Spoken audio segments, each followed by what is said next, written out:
بسم الله الرحمن الرحیم. خدای دې وکړي ټول به جوړ یاست، شاید مخکې کوم مشکل به انشاءالله نه وي چې درس وکړي. البته خو اول درس اول لیکچر ده که نه. موږ تاسو ګورئ یوه برنامه شروع کوو ښه، د کورل ډرا په نامه دا کوم برنامه تاسو شروع کوو دا ډېره غټه برنامه ده او مخکې ما ویلي ډیزاینینګ ډېره حوصله غواړي او کار غواړي. دا دواړه شی پکې کوو که مو نه کوو بیا کار نشي پکې کولی او ډېره پرعایده برخه هم ده، عاید یې هم زیات دي، کارونه یې هم ډېر دي، ډیزاینرانو ته ډېر ضرورت ده. ډېر خلک اوس په ډیزاین پورې لګیا دي او ډیزاینونه زده کوي او کوي او هر څومره ډېر شي بیا هم ضرورت شته ورته. نو د ډیزاین ډېره قوي برنامه ده د کورل ډرا. ډېر خلک ورسره بلد نه دي. وروسته په دغه 2024 په دغه کلو کې خلک بلد شول. مخکې فوټوشاپ ډېر کاربرد درلود، ځکه اوس هم خلک په فوټوشاپ کې ډېر کار کوي. نو دا کورل وایاست د نورو د ویکټور برخه اسانه کېږي لکه السټریټر او داسې نور. نو دا د فوټوشاپ سلایډونه دي. نو زه به له فوټوشاپ نه تېر شم، فقط د ډیزاین تعریف ما هغه کوم کسانو چې دلته فوټوشاپ ویلی وو هغه ما ورته کړی و هلته دا تاسو ته. خو مقصد اول خبره دا شی دی چې ډیزاین تعریف زده کول ډېر مهم دي.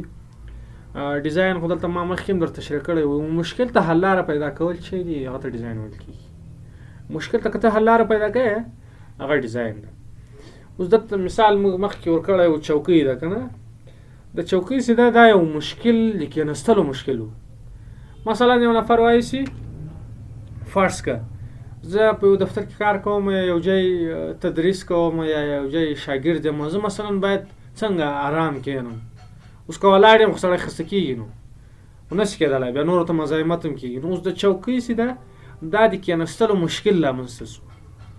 دا مشکل چې رامنځته شو خلکو وایي چې ولا داسې یو چوکۍ داسې شکل ولري، 4 پایې ولري، بیا مثلا هغه یو شا یو تکیه ولري چې خلک تکیه ورته وکړي. بالاخره یو ډیزاین ده. ګوره دی په ذهن کې لګیا ده، داسې پایه ولري، داسې چوکۍ ده، داسې یو ګول یا مثلا سیده یا مربع شکل ولري. دا ګوره ته په ذهن کې لګیا یې که نه یې لګیا. اوس دا موټر چې جوړېږي، یو ماشین جوړېږي، یو پارتمان جوړېږي، اول یې نقشه لوېږي که نه لوېږي.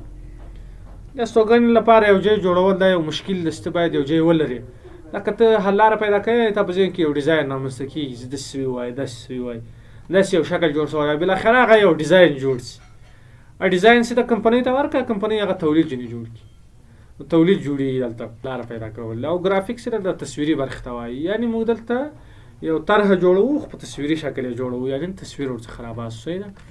نو دا د ډیزاین تعریف و او ډولونه مې مخکې هم درته ویلي وو. خو بیا هم د ډیزاین 2 ډوله ده، یو فنکشنل ده، یو سپریچوال ډیزاین ده. نو دواړه درته دغه کړي مو. د فنکشنل ډیزاین چې د خاصه معنا لري، د خاص هدف لپاره جوړېږي، لکه دغه ترافیکي علامه بهترین مثال ده. دغه علامه چې د ډیزاین شوې ده تقریبا په دې کې چې درته ووایم یو مربع 2 دایرې کار شوي دي.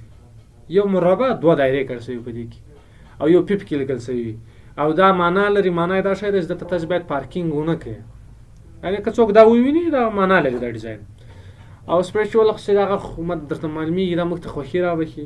دا ډیزاین که تاسو ووینئ یو جالبه منظره یو ښایسته عکس یا تصویري هغه دې لپاره جوړ شوی چې خلک خوشحاله سي او حواس یې بدل سي او له هغه څخه څنګه وکړي هغه خوند واخلي. او فنکشنل خو انشاءالله څه پوه شوئ، ډېر ساده خبره ده. ګرافیک ډیزاین وظیفې خو بیخي زیاتې دي، ډېرې وظیفې لري. دا مخکې ما درته ویلی و 3D برخه ده، برنډینګ برخه ده، د موبایل اپلیکیشن برخه ده، د ویب سایټ برخې دي، د مطبعې د چاپ برخه ده. صحیح ده. د اپلیکیشنونو ډیزاینونه دي. دا تاسو په موبایل کې چې هر شی تاسو وینئ یا راخلاصوئ دا ډیزاین شوي دي. صحیح ده. هغه اوس په پرمختللي پروګرامونو کې ډیزاین شوي، خو ډېر وخت فوټوشاپ کې هم ورته ډیزاین کېږي، په کورل ډرا کې هم ډیزاین ورته کېږي. دا HTML برخې، دا CSS او PHP نو دا ټول سره تړلي دي. ښه که دا تاسو زده کړئ بیا له هغو وروسته هغه برخې کارولی شئ. نو وظیفې بیا اسانه دي چې تاسو یو ځل زده کړه وکړئ اسانه دي بیا وظیفې. دغه هغه مشهور پروګرامونه وو چې فوټوشاپ ده، السټریټر ده، ان ډیزاین ده او کورل ډرا ده. نو موږ تاسو به انشاءالله پیل له څه نه کوو، د کورل ډرا نه به پیل کوو. ډېر زبردست پروګرام دی، ډېر زبردست. زه خپله ته فوټوشاپ باور وکړه کورل ډېر زیات کاروم. او دلته موږ هغه لارې چارې وایو چې هغه وطني لارې. وطني لارې دا معنا چې تاسې خپل لاس پرې تېز شوی. دلته دا مهمه نه ده چې سلب سره ته په تخصصي شکل لاړ شي. دلته تخصص هغه وخت معلومیږي چې ته ډیزاین خلاص کړې. داسې ته دا ډیزاین له کومې لارې جوړ کړی هغه تا خپل کار ده. بعضې خلک په یو ټولز باندې ډېر زیات کار کړی، بعضې په بل یو کړی، بعضې اوس بګراوند برخه ده. زه بګراوند بیخي په دې لاره پاکوم چې بیخي نه ما په انټرنیټ کې لیدلې نه مې له استاد زده کړي، په خپله مې زده کړي.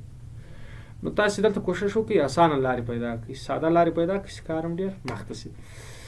نو ځو د CorelDRAW تعریف ته، معرفي ته ځو. CorelDRAW نن معرفت کوو، هغه وروسته به انشاءالله بیا مخته ځو. بسم الله الرحمن الرحیم. نو اول به د CorelDRAW په نوم کې درته وغږېږم، څه معلومات به اضافي کوو. بعضې خلک وایي کورل مغز ته وایي په انګلیسي کې، مغز ته وایي. زه نه یم خبر چې مغز ته وایي که نه وایي، بیا تاسې خپله پسې ګورئ. نو چې کورل مغز ته وایي، ډراپ رسامي ته وایي. یعنې دا پروګرام چې ده دا دونه قوي پروګرام ده، دا د رسامي مغز بولي، د رسامي مغزه دي دا. یعنې هر رقم رسم چې کوې کولی شي. دلته خو رقم پروګرام دغه ډیزاین له رسمه جوړېږي، یا به مربع یا به مثلث یا به مستطیل یا به یو بل شکل سره ترکیبه به نه. نو دی وایي چې دا دونه قوي پروګرام ده ځکه دی وایي د پروګرام مغزه. خو بله صحیح خبره دا شی ده، صحیح خبره دا ده چې ډرا رسامي ته وایي، کورل چې د کمپنۍ ده. نو د رسامي لپاره کورل کمپنۍ یو پروګرام جوړ کړی چې نوم یې CorelDRAW ده. یعنې د کورل کمپنۍ رسامي دا د کورل کمپنۍ جوړ کړی. اوس فوټوشاپ دغه ایډاپ کمپنۍ جوړ کړی، ایډاپ فوټوشاپ، ایډاپ پریمیر، دا کورل کمپنۍ جوړ کړی ځکه یې نوم ورسره ذکر شوی ده. انشاءالله مشکل نشته، زه له دغه موضوع نه به تېر شم. دی نه CorelDRAW څه شی ده، څه فرق لري د فوټوشاپ سره، کوم یو باید انتخاب کړي، څنګه راخلاصېږي، چاپېریال یا محیط څه شی ده. CorelDRAW چې ده دا یو ګرافیک ډیزاین پروګرام ده. دا څه شي لپاره کارېږي؟ ګرافیک ډیزاین.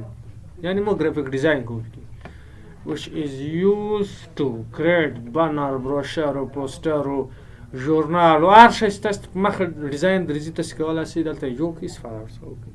3D 2D ساده هر رقم پوسټر او بنر یې تاسو کولی شئ عمومي ډیزاین پکې وکړئ. دغه هغه ډېر ساده تعریف د 400 PPE. صحیح ده. خبره به راسو یو بل تعریف ته. بل تعریف ما نه ده لیکلی،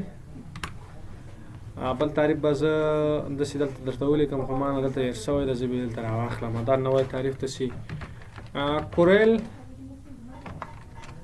داسې به یې لیکئ. CorelDRAW is used for object edit. CorelDRAW څه شي لپاره کارېږي؟ د object مې غلط لیکم نه، د object لپاره کارېږي، د object edit لپاره. CorelDRAW هغه پروګرام ده چې شی ایډیټ کوي. object وایي چې اوس خو ما CorelDRAW نه ده نصب کړی، نو زه به راسم په ورډ کې به دې مثال درکړم. صحیح ده. په ورډ کې اوس کله وخت چې دلته راسې په CorelDRAW کې موږ شکل ایډیټ کوو، دا ته object ویل کېږي. صحیح ده. اوس دې ته object ویل کېږي. زه دا ډرا وکړم، رسم وکړم، دې ته یو object ویل کېږي. یا د مثال په توګه موږ دلته راسو، دلته یو شکل موږ جوړ کړو، دې ته څه ویل کېږي؟ object ویل کېږي. CorelDRAW داسې یو پروګرام دی چې دا شکلونه ایډیټ کوي. دا د CorelDRAW اساسي ده، دې ته object ویل کېږي. نو CorelDRAW هغه پروګرام دی چې د object ایډیټ لپاره کارېږي. انشاءالله سر خو خلاص. یو خو ګرافیک ډیزاین پروګرام ده، بنر دا شی جوړېږي، بل object ایډیټ لپاره ده. فرق هېڅ شی ده له فوټوشاپ سره. لکه دا اوس مې درته وویل، فوټوشاپ چې ده دا فوټوشاپ چې دا پکسل بیس خو پېژنئ انشاءالله. پکسل خو ما درته ویلي واړه مربعي شکلونه دي چې تصویر ورڅخه جوړ شوی ده. بس داسې واړه مربعي شکلونه دي تصویر ورڅخه جوړ شوی. په فوټوشاپ کې چې ته هر تصویر ایډیټ کوې، هغه تصویر له څه شي نه جوړ شوی؟ د پکسل نه جوړ شوی، پکسل. نو او کورل بیا څه شي نه جوړ شوی؟ وکټور څه شي ته وایي؟ دغه ابجکټ ته وایي. دا ابجکټونه دې ته وکټور ویل کېږي. وکټور داسې دې نه شي جوړ شوی، دې ته وکټور ویل کېږي.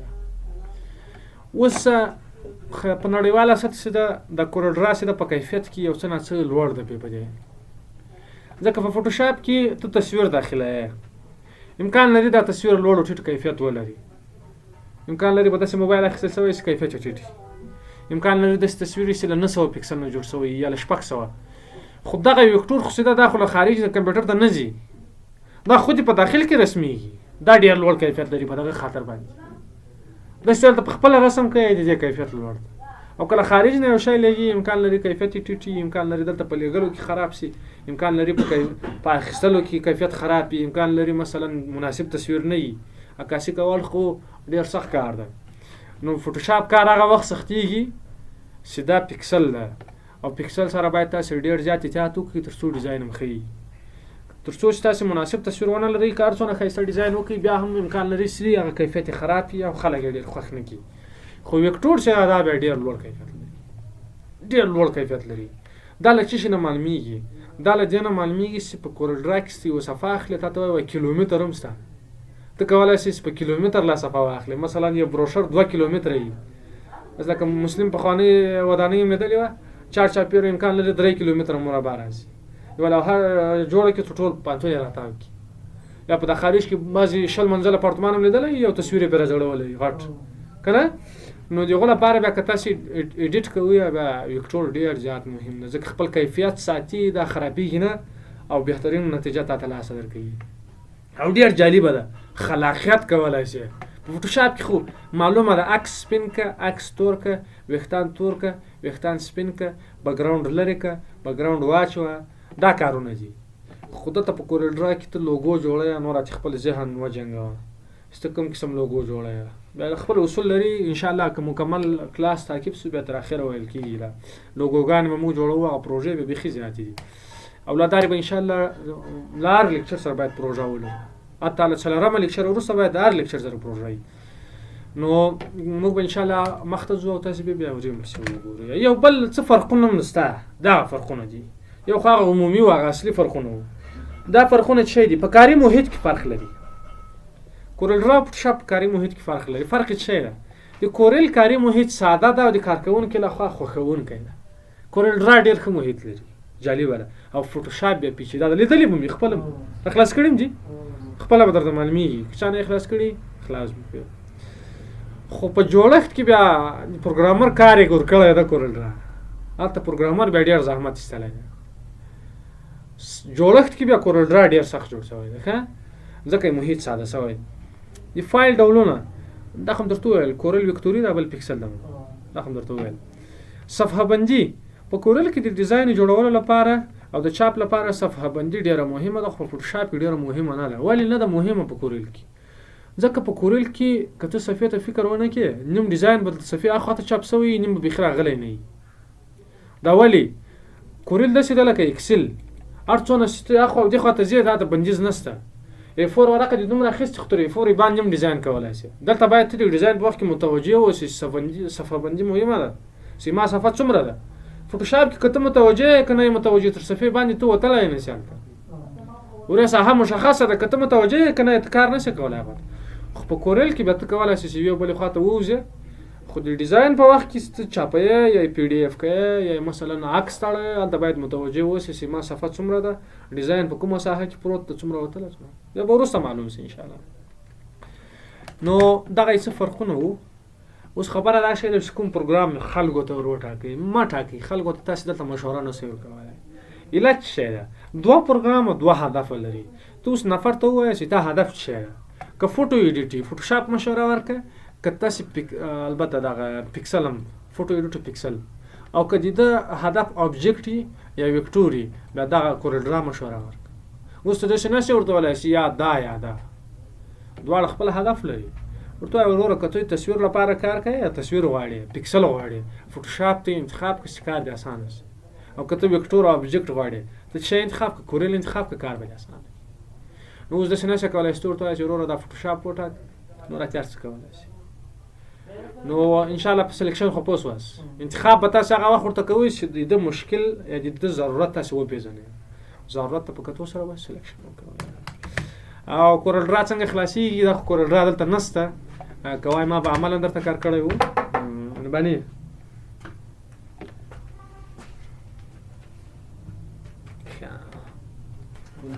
نو کولی شئ تاسې دغه کورل ډرا راخلاص کړئ لارې هغه اسانه لارې د په سټارټ منیو کې کولی شئ دلته کورل ولیکئ راخلاصېږي تاسو خو دا شیان ویلي دي نه بل کولی شئ تاسې ګوره دلته زه راسمه دلته په صفحه باندې کورل شارټکټ درته اچولی شئ دلته په ټچبار باندې پین کولی شئ نه د رن له لارې راخلاصولی شئ دغه هغه لارې چارې دي چې تاسې به خپله پریکټیس وکړئ تمرین به وکړئ نو انشاءالله تعالی موږ به په راتلونکي درس کې زه دلته کورل ډرا نصب کړم موږ به انشاءالله درسونه له کورل نه شروع کېږي نو منظم به درسونه وایو، کوشش به وکړو چې پروژې هره ورځ خلاص کړو سره تر څو تر 45 یا تر 41 لیکچر خلاص. نو تر 45 یو 41 لیکچر به موږ تاسو کوشش کوو ساده پرمختللي 3D 2D ډیزاینونه به کوو، بعضې تخنیکونه به وایو چې هغه دلته ما درته وویل هغه وطني لارې دي چې زه تقریبا 8 کاله زه ډیزاین کوم، هغه لارې به درته وښایم چې کار اسانه شي. بعضې خلکو لږ په سختي بعضې برخې معلومات که وګورئ، تشریح وګورئ، خپله بیا وګورئ، دغه لارې به هم بیا وګورئ، مقایسه بیا وکړئ. نور به ډیزاین هم ورسره کوو څوکه او لارې به مو وایو او کوشش به وکړو، ډېر کوشش به زه وکړم. داسې کوشش به وکړم چې که چېرته موږ دلته یو ټولس وایي په هغه ټولس کې به پروژه کاروو تر څو د هغه ټولس تاسو عملي استعمال معلوم شي او په راتلونکي کې معیار نه شي. نو انشاءالله کار به پرې کوو، که څوک پوښتنه نه لري درس هم دومره بس ده. نن اوله شروع. بسم الله الرحمن الرحیم. موږ تېره ورځ په کورل ډرا پروګرام باندې خبرې وکړې. معرفت یې وشو چې د ویکټور په اساس کار کوي، پیکسل دلته چې په ځای کېږي نه ولې نه کېږي خو اساسي هدف یې ده. صحیح ده. دلته موږ بیا کار کوو وروسته موږ بیا له پیکسل نوم ویکټور جوړولی شو. دا مې یو ډېره جالبه خبره ده په کورل ډرا کې. د کورل ډرا دغه محیط ته چې دا اوس تاسو ته معلومېږي، دا محیط چې کوم موږ تاسې اول اثر کورل ډرا ته را داخل سي اول ور دغه محیط تاسو ته خلاصېږي. نو اول ور موږ تاسو له ویلکم سکرین د راغلاسه صفحې سره مخامخ کیږو.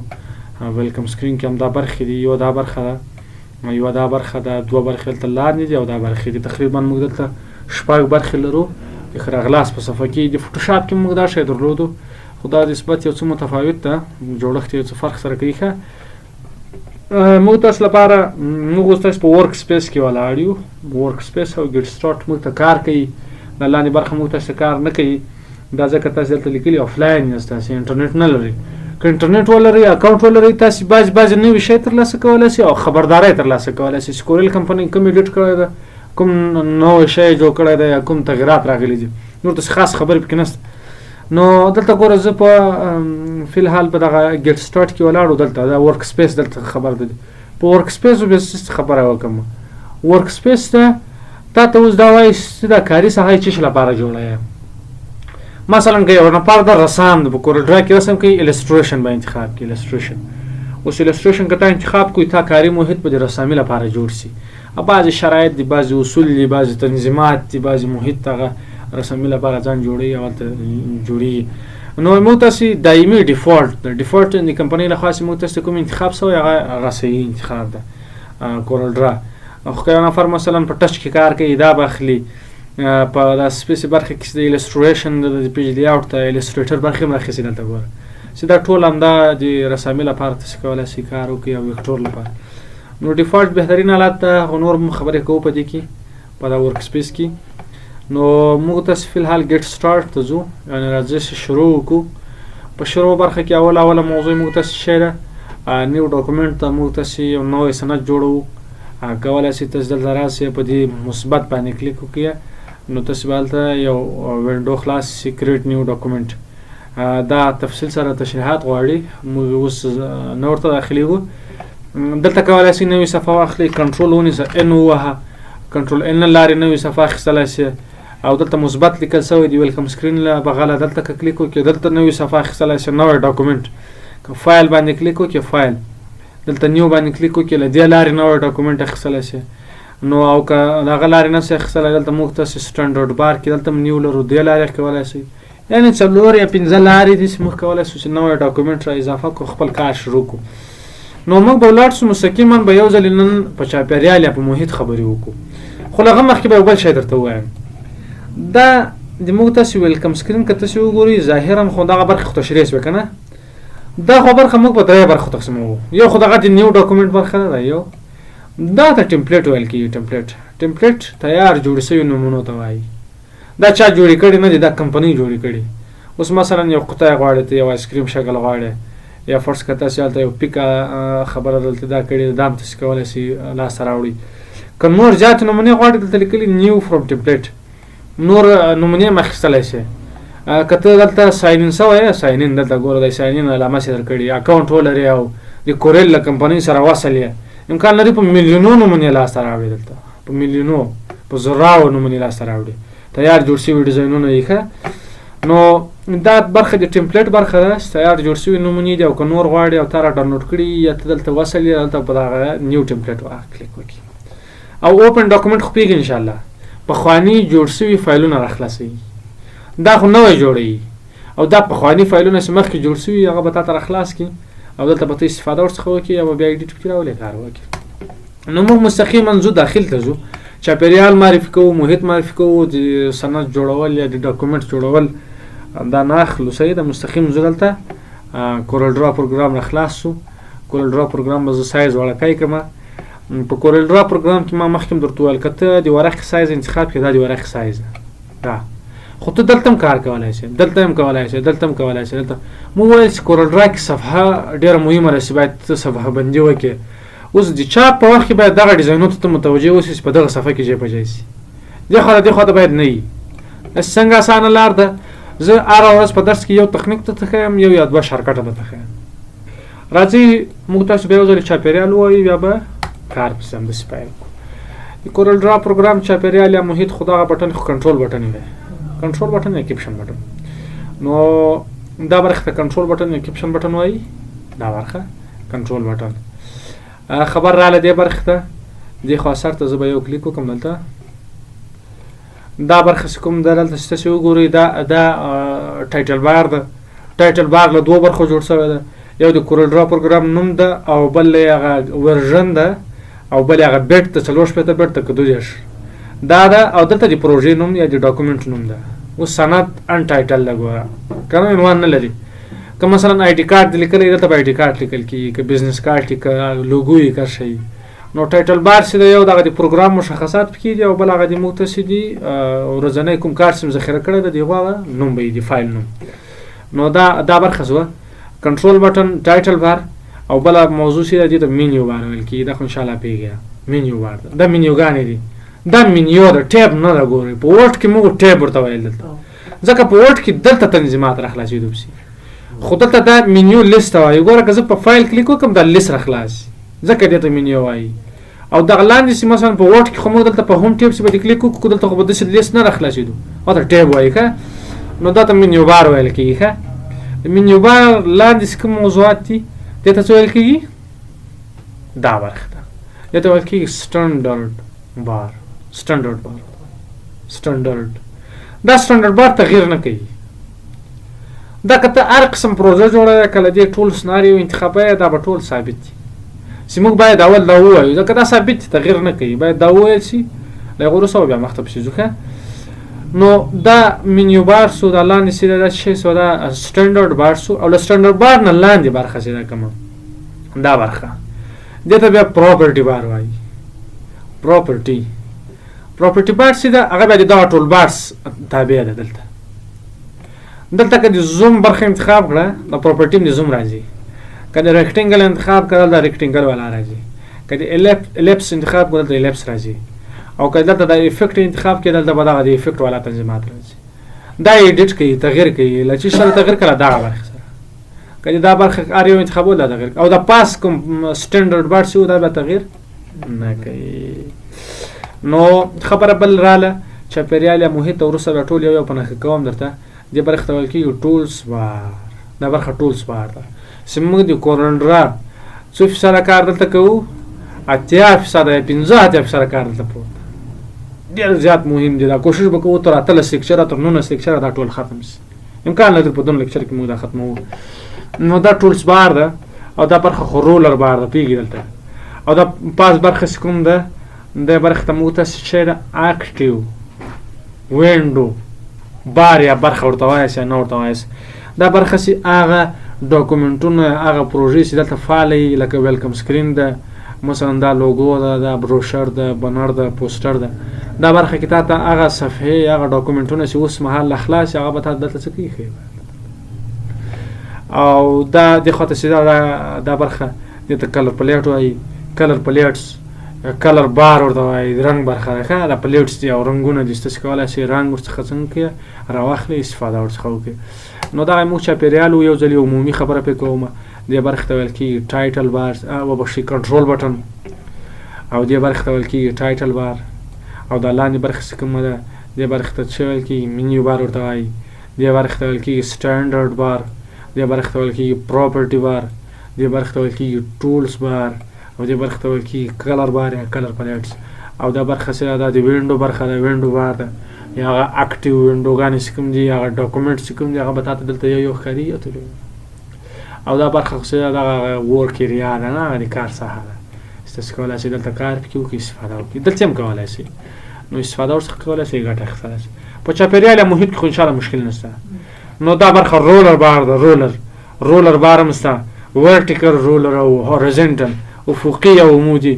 نو که تاسې دا نه غواړئ په ویو ټیپ باندې به البته ویو منیو باندې به یو کلیک وکړئ، هلته که رولرز، بس په دې رولرز به یو ټیک مارک لرې کړئ.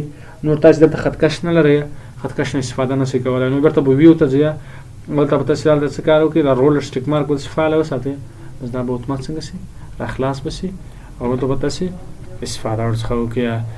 یو بل برخه چې ده دلته پنل ورته وایي، پنل. د پنل برخه دلته موږ غیر فعاله کړي. پنل څه نه دي، هغه سیټینګ دی هغه. نو زه به هلته راسم ټولز ته به ولاړ سم، ټولز ته، البته ټولز ته نه وبخښئ، وینډو ته. په وینډو کې به هلته تاسې راسئ، ډاکټ ته به راسئ. په دا ډاکټ کې ګوره که دا پراپرټیز باندې زه یو کلیک وکړم، دا ماته دلته راخلاص شو، دا ګوره ماته راخلاص شو. نو دا یو پنل ده، یو حصه ده، یو برخه ده. نو د پنل چې ده دا ګوره دلته دغه یو 2 ویکتور علامه لري. که د پنل څخه تاسې کار نه اخلي، تاسې باید دا ووهئ تر څو کاري ساحت قید نه شي. بس په دې باندې به یو کلیک وکړم، ګوره دلته پراپرټیز دلته داسې ښکارېږي. دا کلیپس ده، کلیپس یعنې بند ده، ایکسپینډ خلاص، کلیپس بند.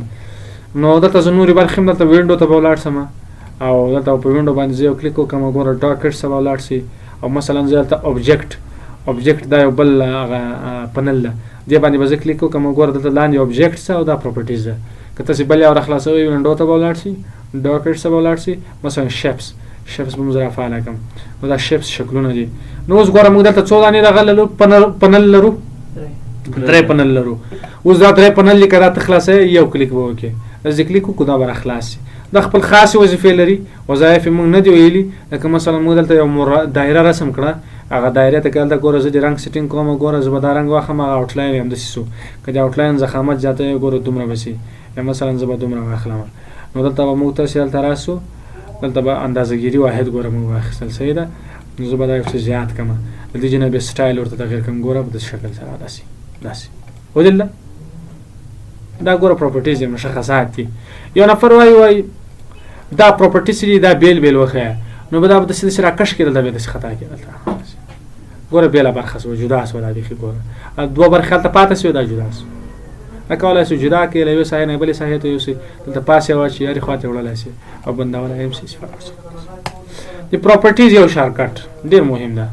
الټ به ونیسئ، انټر به ووهئ، هغه تا ته به هغه پراپرټیز والا راخلاص شي.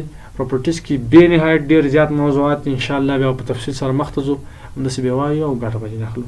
نو شارټکټ یې څه ده؟ الټ انټر. نو که تاسې په هر شکل ولاړ یاست، د هغه پراپرټیز به دلته راخلاصېږي، که مربع وي، که دایره وي، که الیپس وي، یا لیکنه وي، هر شی د هغه به هلته تاسې مشخصات. الټ انټر مشکل انشاءالله نشته. موږ کولی شو دغه سټینډرډ بار یو نفر وایي دې نوم دې هېر شو که نه، نو دلته وینډو ته ولاړ شئ، په دا وینډو کې د ورک سپیس ته ولاړ شم، البته په ډاکر باندې به زه کلیک وکړم.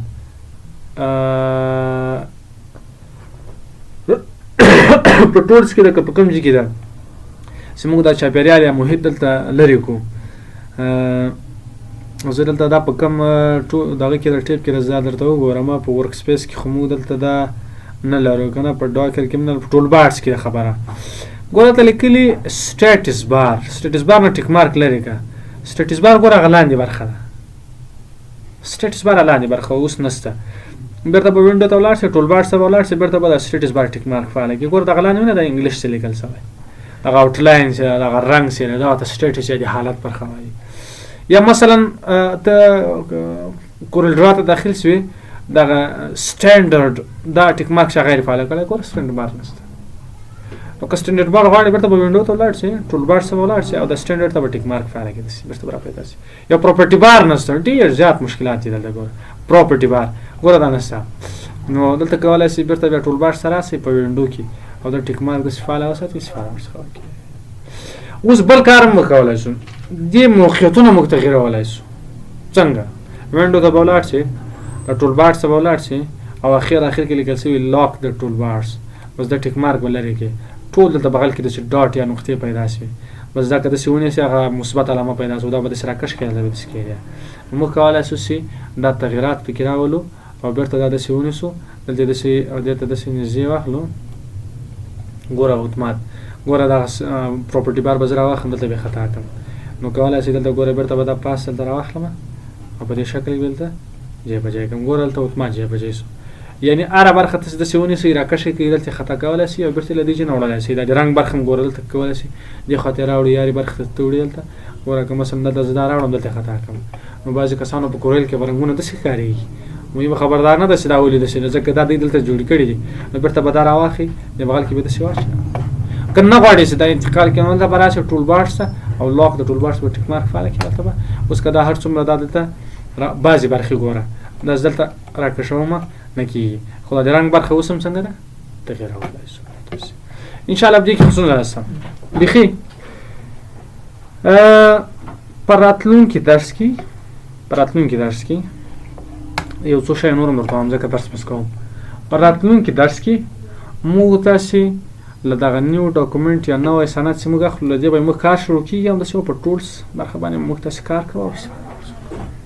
پوښتنه استاد رنګونه چې دي دلته هغه رقم استاد موږ ته د فوټوشاپ کې د هم عادي کود په اساس هم رنګ ورکولی او کود چې به مو وویله دلته استاد هغه رقم کېږي استاد دلته د کوډ برخه موجوده ده. صحیح ده؟ بله. نو دلته زه دا لاک کړم یو ځلې، نو مختلف رنګونه موږ تاسې دلته کولی شو. که چېرته دلته ګوره په دې باندې زه کلیک وکړم او په دې باندې ډبل کلیک وکړم، دې رنګ ګوره R255 د جي نسته بیم نسته، دا د دې رنګ نوم دا شی ده HWF ته 4 دي چې برخه راشي ګوره زه استاد دا رنګ جوړ کړم. چارج هم ډېر کم ده، خدای دې وکړي چې دا کار وکړي. ښه ګوره دا کوډ خبر تاسې وکړه که نه، دا کوډ لري ښه HWF 40 که نه. اوس ګوره که دلته زه مربع واخلم او ډبل کلیک وکړو، البته دې په رنګ باندې دلته یو کلیک وکړو موږ رنګ ته راسو نه، نو دلته که زه دلته راسم ډبل اف ورکړم 1 2 3 4 بس زه دا اوکې کړم ګوره هسې رنګ جوړ شو. ساعت خلاص دلته داسې کوډ لري ښه.